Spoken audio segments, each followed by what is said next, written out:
Eu sou André Sassi, oncologista do Grupo Sonho. Bem-vindo a mais um podcast Confronto, em que a gente aborda os temas mais atuais da oncologia, temas controversos que são discutidos com base em evidência, mas sempre considerando valores individuais de pacientes e valores individuais dos cirurgiões, dos oncologistas, dos médicos em geral. A gente sempre vai ter discussões que fazem sentido para o dia a dia da aplicação das evidências. E, por isso, há um confronto de ideias e um debate bastante rico. Estou aqui hoje com o Davi Cunha, Roberto Teixeira. Por favor, se apresentem. Então, queria agradecer o convite, André. Eu sou Roberto Teixeira, cirurgião do aparelho digestivo de Campinas e diretor do Instituto do Fígado de Campinas. Eu sou Davi Cunha, sou médico oncologista do Grupo Sonho. Queria agradecer o convite por estar mais nesse podcast. A gente vai discutir hoje 4 temas bastante importantes. O primeiro é ressecção de recidiva e metástases hepáticas, a relação da cirurgia com a quimioterapia e o tipo de quimioterapia, se ela é necessária, a cirurgia robótica, a moda da cirurgia robótica, se existe alguma sequência ideal para o tratamento cirúrgico do câncer coloretal que já se apresenta com metástases hepáticas, e a importância do cirurgião na discussão sobre o tratamento sistêmico ideal para cada paciente. Já iniciando a discussão, eu queria ouvir a opinião de vocês a respeito da abordagem do paciente com recidiva do câncer coloretal com metástases hepáticas, se a quimioterapia antes é necessária. Uma grande parte dos pacientes recebeu quimioterapia adjuvante depois da ressecção do tumor primário. Quando a gente pensa na recidiva, frequentemente, se ele é um paciente de alto risco, ele já fez quimioterapia com FOLFOX, com XELOX, com esquemas tradicionais pós-operatórios. E esse paciente que recidiva, às vezes ele já tem alguma neuropatia periférica, já tem alguma sequela do tratamento inicial. Então é difícil a gente pensar em quimioterapias efetivas nessa situação. Se o paciente tem uma metástase ressecável, Roberto, você acha que ele precisa fazer quimioterapia antes? Faz sentido o raciocínio envolvendo o tratamento sistêmico e cirurgia junto? André, o que a gente precisa deixar claro é o seguinte: a recidiva local do câncer coloretal, ela é rara. Então, a gente tem sempre que pensar, num paciente que teve uma recidiva local, uma recidiva pélvica, provavelmente ele foi submetido a uma cirurgia não oncológica ou subótima, uma cirurgia de emergência, etc. Então não é o que hoje em dia, graças à melhora da educação até dos cirurgiões, a gente vê cada vez menos esse quadro. Agora, a doença metastática, a recidiva da doença através de metástase hepática, ela é muito mais frequente. Eu acho que aí cabe nisso que você está falando. Esses doentes vão se apresentar algum tempo depois da cirurgia do tumor primário, que já receberam vários ciclos de quimioterapia e aparece uma lesão hepática. Como você disse, esses doentes podem estar aí tendo recebido muita quimioterapia e podem ter esses efeitos colaterais. Então, eu vejo da seguinte maneira: se o paciente estiver preparado para uma cirurgia, não vejo nenhum problema em atacar o tumor metastático no fígado com uma cirurgia oncológica, como tem que ser feita. E aí, devolvendo esse doente para os oncologistas, teoricamente, sem nenhuma evidência de doença detectável pelos métodos atuais, é lógico, a gente vai fazer um PET, vai estadiar essa doença.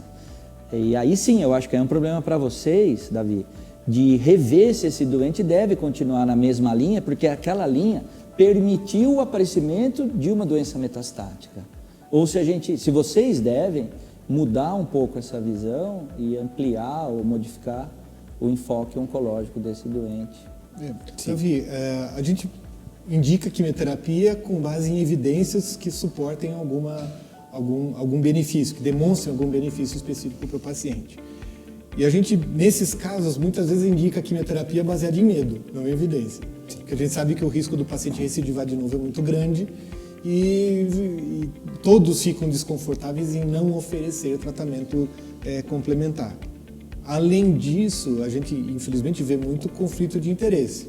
Então, a quimioterapia é indicada porque o serviço precisa fazer quimioterapia e aí tem questão financeira envolvida, o que às vezes é muito utilizado e muito ruim para o paciente. Então acaba sendo deletério. Existem poucos estudos e os poucos estudos que existem não suportam o uso de quimioterapia para isso. Inclusive a adição de anticorpos monoclonais como o cetuximab pré-operatório e perioperatório no câncer coloretal metastático ressecável até foi deletério. Foi pior fazer cetuximab do que fazer quimioterapia convencional. Como a gente lida com isso? Como lida com o medo, com a falta de evidência? Como você lida especificamente na sua prática clínica? Eu acho que assim, a gente tem que tentar usar a melhor evidência possível no cenário. Então, eu não acho que tem não fazer ou fazer. Eu acho que a gente tem que selecionar o paciente que vai se beneficiar de fazer quimioterapia.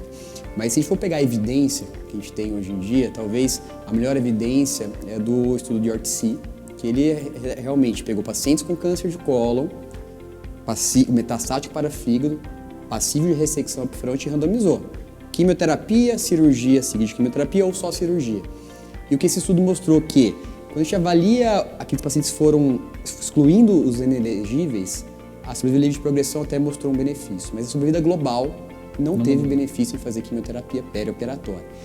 Além disso, quando a gente pega a toxicidade, teve mais insuficiência hepática, teve mais fístula biliar, teve mais infecção abdominal. Então, se a gente junta ausência de evidência em sobrevida global, um pouco maior de complicação, apesar dessa complicação não ter impacto em mortalidade, a gente tem que pisar no freio e realmente avaliar qual é o paciente que vai ter indicação. Então, na minha prática, eu acho que, diante da evidência que a gente tem, a gente deve indicar quimioterapia para a minoria dos casos. Tá? Então, eu não indico para todos. Tem sido a minha rotina também, indicar cada vez menos quimioterapia para esse tipo de paciente e ser honesto com o paciente com essa indicação. Mas eu acho que um dado interessante também que a gente pode pegar é o quê? Praticamente 80% dos 2 braços, eles conseguiram ir para a cirurgia. Então, não é que a gente deixa de operar, a gente não perde a janela cirúrgica, porém, a gente talvez evite de operar pacientes fúteis quando a gente faz quimioterapia. Tá? Então, eu acho que selecionar o paciente talvez de maior risco, talvez aquele que tenha mais de 4 lesões, ou que no exame tem um linfonodo periportal suspeito, ou tem lesão bilobar, talvez esse paciente seja candidato à quimioterapia perioperatória, para você evitar uma cirurgia fútil. Talvez para excluir os pacientes de prognóstico muito ruim. Exatamente. Porém, os outros eu acho que a quimioterapia não deve ser indicada. Um estudo muito interessante, Beto, que foi publicado agora em abril de 2019, avaliou a cateterização e a quimioterapia intra-arterial hepática para pacientes de risco muito alto. Perfeito. Para pacientes de risco alto e comparou fazer também só cirurgia versus a cirurgia mais a quimioterapia intra-arterial. E esse estudo demonstrou redução da recorrência e potencialmente um benefício em sobrevida global. Perfeito. Sei que do ponto de vista logístico isso é difícil de fazer. A gente precisa ter uma equipe multidisciplinar bem treinada e bem envolvida para conseguir fazer isso no dia a dia dos pacientes. Você tem feito isso na sua rotina? Sim. Então vamos lá, você está falando de quimioterapia intra-arterial, ou seja, é uma via diferente de oferecer o quimioterápico, não é quimioembolização. Isso. Perfeito. Esse estudo, ele é importante. Vem de uma experiência francesa do Hospital Gustave Roussy, onde o grupo francês multidisciplinar de tratamento do câncer coloretal metastático já vem utilizando isso há algum tempo. No Brasil, alguns centros na região sul já começaram a fazer isso de maneira mais frequente. O que parece acontecer, André?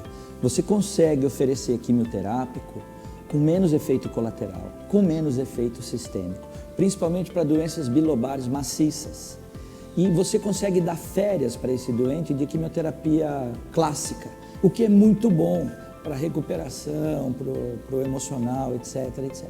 O que a gente ainda não sabe é se esse resultado, por exemplo, aumentou a taxa de conversão de doentes que não eram borderline e ficaram ressecáveis. A gente não tem esse dado ainda. Mas eu vejo que essa terapêutica ela é extremamente interessante.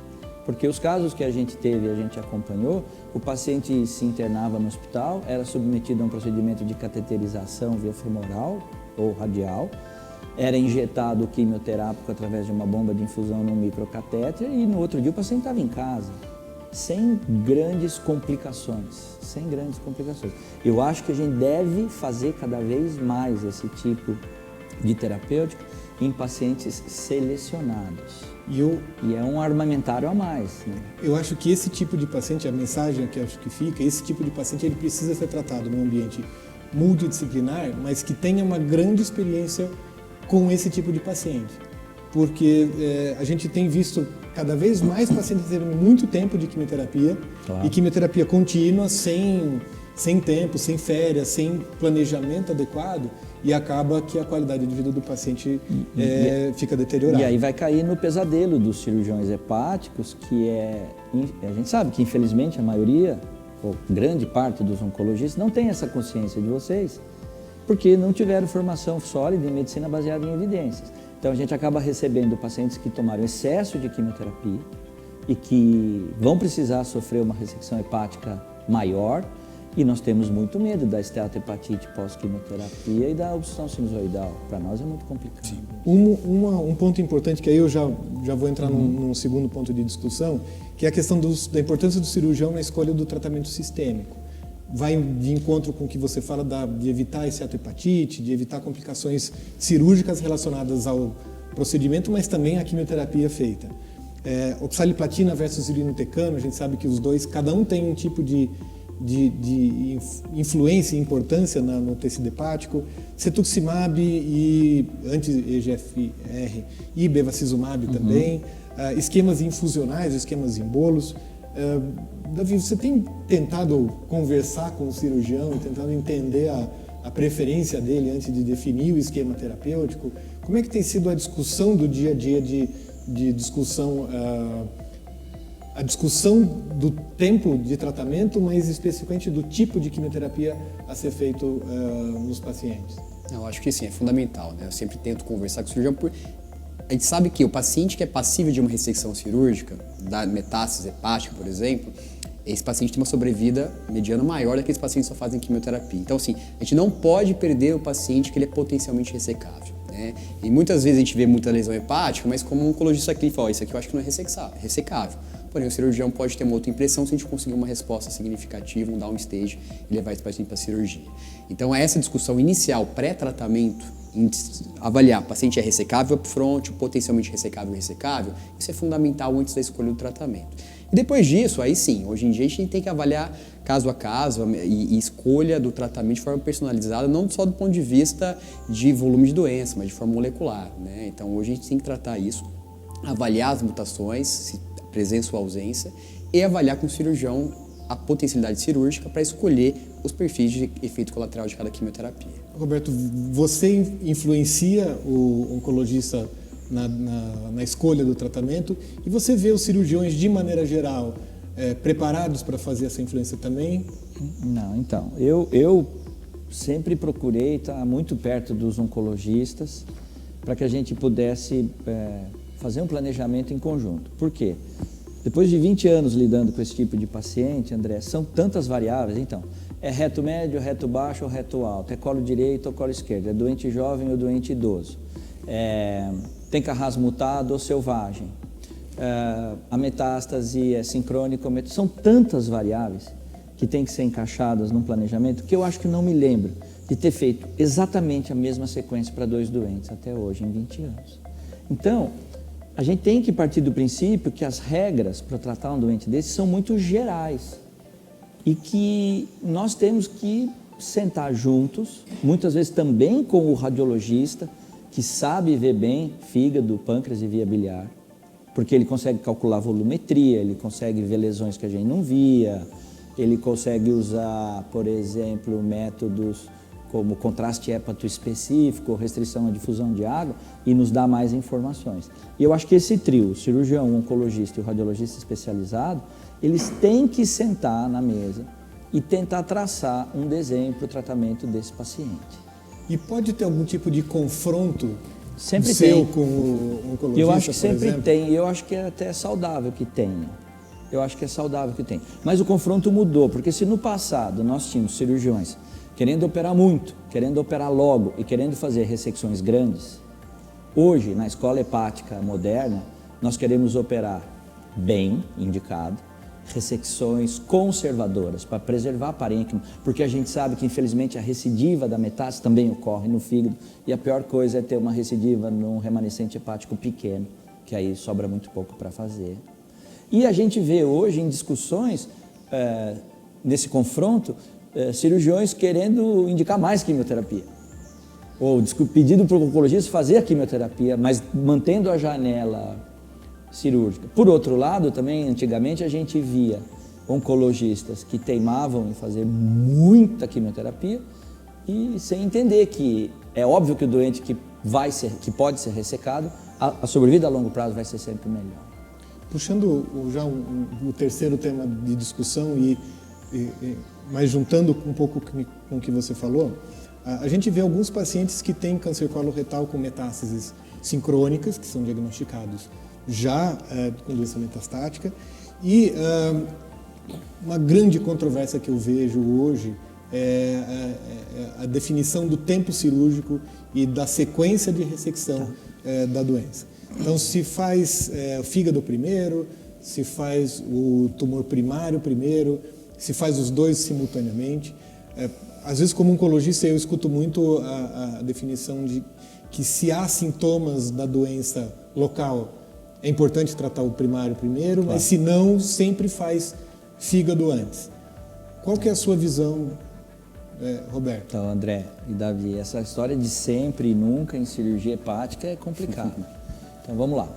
A estratégia clássica era sempre operar o primário, fazer um curso de quimioterapia e atacar a metástase. Até porque você mantinha a metástase como uma forma volumétrica de poder entender, através do protocolo RECIST, como que aquela tua quimioterapia estaria funcionando sistemicamente através do RECIST de diminuição da lesão hepática. E isso continua valendo para um monte de doente. Agora, os serviços franceses começaram final da década de 90, começo dos anos 2000, através de um cirurgião brilhante que faleceu recentemente, chamado Gilles Menta. Ele começou a ver que o doente morria muito mais das complicações oncológicas da metástase do que do primário. Então ele pensou em atacar primeiro aquilo que é mais grave e começou essa estratégia do liver first, que é muito interessante e que deve ser aplicado numa porcentagem de pacientes, mas eu volto a dizer, individualizado. Porque também tem pacientes que a ressecção do primário não é uma cirurgia grande ou com risco de fístula e a ressecção da metástase também é uma hepatectomia menor. Então, também pode ser feito nos Estados Unidos, se faz muita cirurgia coloretal e metástase hepática simultaneamente. Mas, Roberto, então o conceito que o André comentou, assim, talvez a lesão mais sintomática, que possa trazer maior risco de complicação, seja abordado primeiro. Esse é o conceito mais prático. Mas você vê que já tem alguma coisa que pode ir além disso, né? Os franceses são meio radicais na defesa do liver first. Então eles dizem assim, mas a lesão primária, ela está sangrando, ela está quase obstruindo, porque é um reto médio, é um reto baixo. Então eles falam assim, não, então coloca uma prótese endoscópica por colonoscopia, que aí ela deixa de ser sintomática e trata o fígado primeiro. Ou faz uma estomia proximal e tira o doente daquele momento emergencial e trata o fígado primeiro. Então já existe uma certa forçação de barra em fazer o liver first nos grupos que ideologicamente defendem muito essa estratégia. Mas é óbvio que um doente está sangrando, está anemizando, um doente que o aparelho mal passa na lesão, a gente vai tender a fazer a cirurgia do primário primeiro. A gente tem muito pouco estudo randomizado em cirurgia, né? O oncologista é acostumado com as curvas de Kaplan-Meier, com hazard ratio, gosta de ter uma curva de sobrevida. E cirurgião, não. Cirurgião gosta de olhar para o paciente... Lembra da dona fulana e do seu ciclano. Isso, né? e é uma coisa muito individualizada e parece que a gente não consegue quantificar benefício de uma estratégia versus a outra. O que você acha desse tipo de abordagem? A gente está acostumado a querer falar de evidências e às vezes discutir evidência com o cirurgião fica mais difícil por conta disso.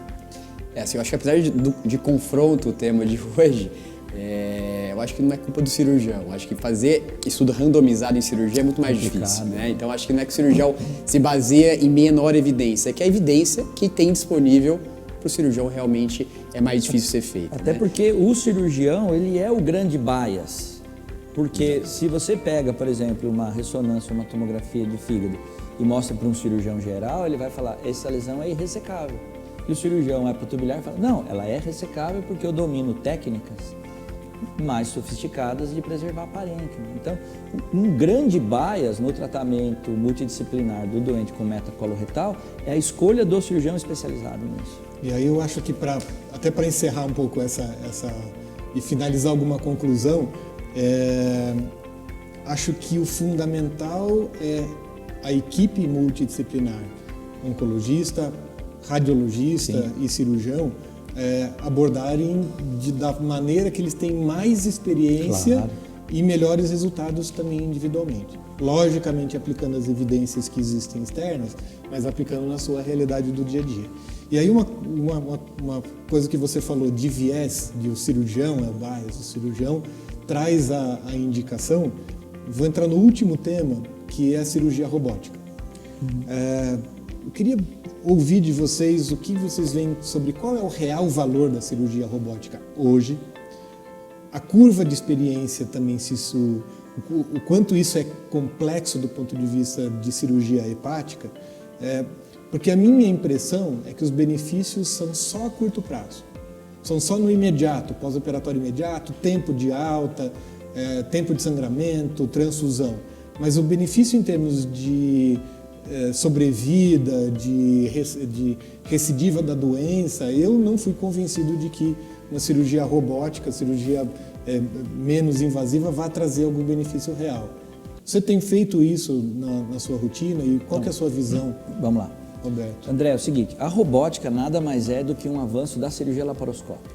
Então vamos entender a cirurgia robótica como a cirurgia laparoscópica. No passado, nós tínhamos dúvida se cirurgia oncológica deveria ser feita por laparoscopia ou tinha que ser sempre via laparotomia convencional. Demorou bastante tempo e aí sim, Davi, nós conseguimos uma literatura sólida, com evidência, com estudos randomizados, onde um doente ia ser operado por laparotomia ou por laparoscopia. Então hoje não tem dúvida que uma cirurgia laparoscópica bem feita pode ser oncológica. E a robótica, ela é uma cirurgia laparoscópica. Agora, aí tem duas ideias. Primeiro, ela é melhor, a cirurgia robótica, ela é melhor do que a cirurgia apenas laparoscópica? Essa é uma comparação que a gente ainda não conseguiu fazer para doenças específicas. Talvez para alguns casos, quando você envolve pequenas anastomoses, então estou falando de adenocarcinoma da cabeça do pâncreas, onde nós temos que fazer uma gastroduodenopancreatectomia laparoscópica. E as anastomoses biliares e pancreáticas são muito mais bem feitas com a robótica. E isso impacta em fístula, isso impacta em tempo de internação, isso impacta em o tempo que esse doente volta a receber químio, ou pode receber químio. Eu acho que aí a gente vai ter evidência. Agora, em cirurgias onde não tem anastomose envolvida, uma hepatectomia direita, uma hepatectomia esquerda, será que existe impacto real da robótica na sobrevida ou numa internação mais curta? Ou é um método em busca de uma indicação? Porque é um método que houve um enorme investimento comercial e que precisa se pagar.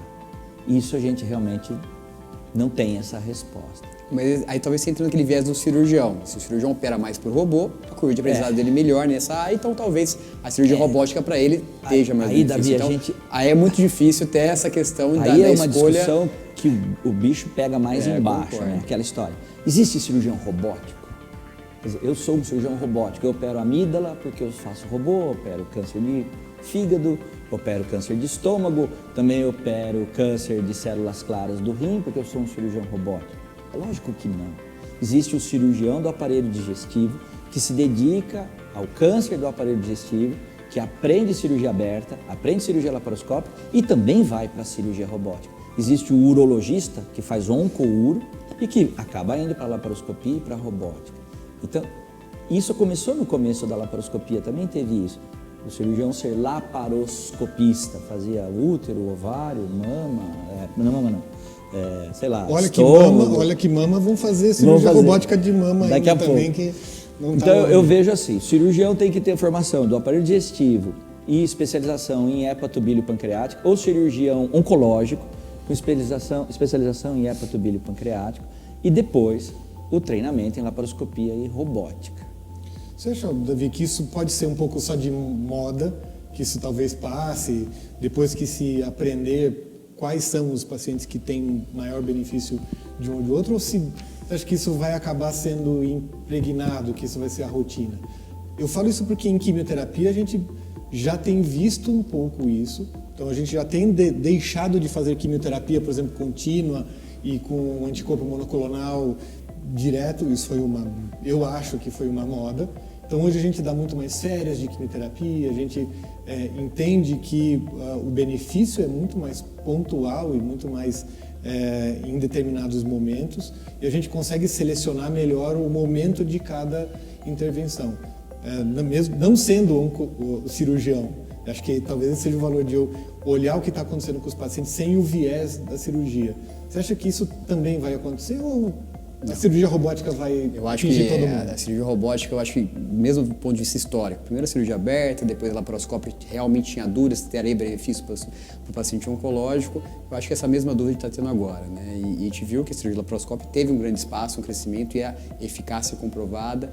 E a cirurgia robótica, eu acho que vai entrar no mesmo caminho. Eu acho que a cirurgia robótica veio para ficar. Eu acho que os pacientes cada vez mais buscam informação sobre a cirurgia robótica e a aceitação, tanto para o cirurgião, tanto como para os pacientes, estão sendo muito bem-vindas. Alguma mensagem final, Roberto? A mensagem que eu acho importante aqui é o seguinte, quando o cirurgião queria resolver a parada sozinho, fazendo grandes cirurgias, a coisa não ia bem.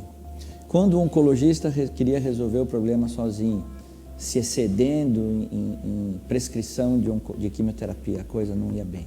Então, assim, um doente bem nutrido, um doente bem cuidado, um doente com apoio psicológico, que tem um bom oncologista para fazer químio na medida certa, pelo tempo certo, no momento certo.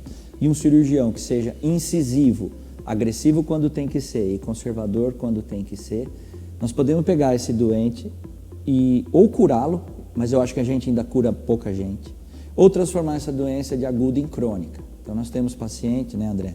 Nós estamos acompanhando com metacoloretal, que nós já fizemos de tudo, quimioterapia, quimioembolização, ressecção laparoscópica, radioablação, alcoolização, etc. E os doentes estão com 12, 13 anos de sobrevida, eles não estão curados, mas eles estão vivendo muito bem. Então, acho que no afã da gente tentar curar agressivamente esses doentes no passado, a gente aprendeu que a gente tem que ir mais devagar. E até ganhar tempo, porque drogas novas estão aparecendo sempre, né, Davi? Eu acho que assim, a conclusão, apesar da questão de controvérsias, eu acho que a decisão de melhor tratamento é com a equipe multidisciplinar, né? Não tem jeito para a gente tratar de forma adequada nossos pacientes. A gente tem que voltar do começo, antes de tratar, conversar com o cirurgião e traçar toda a estratégia. E realmente não perder a oportunidade de operar aquele paciente que é operável, mas também o contrário, de não operar o paciente que não é candidato à cirurgia. E talvez as estratégias cada vez de terapias focais e locais estão ganhando cada vez mais espaço, com um perfil de toxicidade muito mais bem aceitável, trazendo o controle mais adequado da doença e deixando o paciente cada vez mais tempo livre de quimioterapia, que pessoalmente eu tendo a, sempre que possível, deixar o paciente um período de férias de tratamento. Eu acho que isso agrega muita qualidade de vida e a gente consegue prolongar a vida desses pacientes com segurança. Só para agora, levando em conta o nome do programa, que são confrontos, eu vou fazer uma provocação. Está muito na moda falar em tratamento, abordagem multidisciplinar de tudo. Mas a abordagem multidisciplinar na decisão de tratar um doente desse não é um tumor board formado por especialistas que apenas veem o status performance, a tomografia e a ressonância. Tem que conhecer o doente para dar opinião. Tem que ter passado em consulta. Então, eu quero uma abordagem multidisciplinar, em minha opinião, mas eu quero uma nutricionista que está vendo esse doente, o oncologista que está atendendo esse doente. Porque senão nós estamos achando que estamos fazendo uma coisa muito bacana e moderna, mas a gente está julgando um monte de exame. E aí a gente decide se um doente vai para a cirurgia ou não, mas ninguém conversou com a dona Maria, ninguém examinou e não sabe se realmente é o mais adequado para ela naquele momento. Bom, eu acho que esses confrontos são muito saudáveis. essas discussões e abordagens são fundamentais e até para entender os valores individuais dos pacientes. A gente sempre bate em todas as discussões que a gente tem, mesmo nos tumor boards.